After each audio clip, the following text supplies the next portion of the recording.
भैया मैं तोला छोड़ के नहीं जाऊँ, तोर बिन नहीं रह सको भैया। देख देख देख रोशन, मैं तो मोह रो दूं।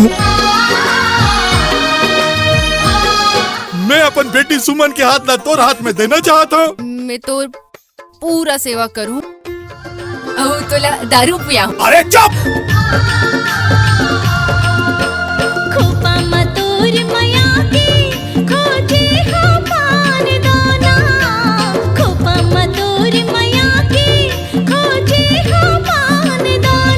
बाबू ममता के बिहाव पक्का हो गए। सुमन मालकिन, ममता के बिहाव खुशी में पूरा मिठाई बांट दो का?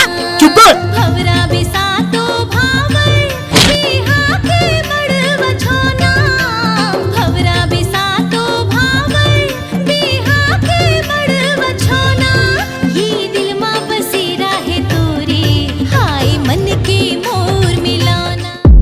अरे ते अपन बहनी ला तीजा लेगे बार आए हस ना, तो तीजा लेग नहीं तो तीजा तो आही, फिर आए जाए बर तो टांग नहीं बाज। भंवर सिंह, धमकी कौन ला देथस?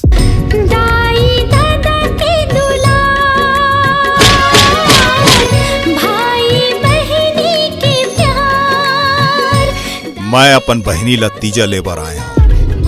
ये साल तीजा मोर मंत्री बने के बाद आई। मैं तीजा ले बर आया हूँ और तीजा लेके जाऊं।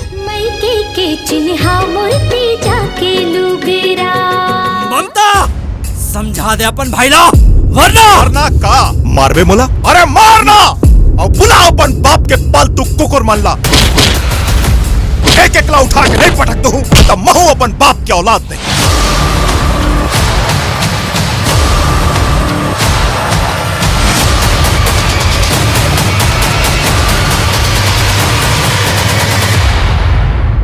बोला तीजा लेके पर आबे ना भैया।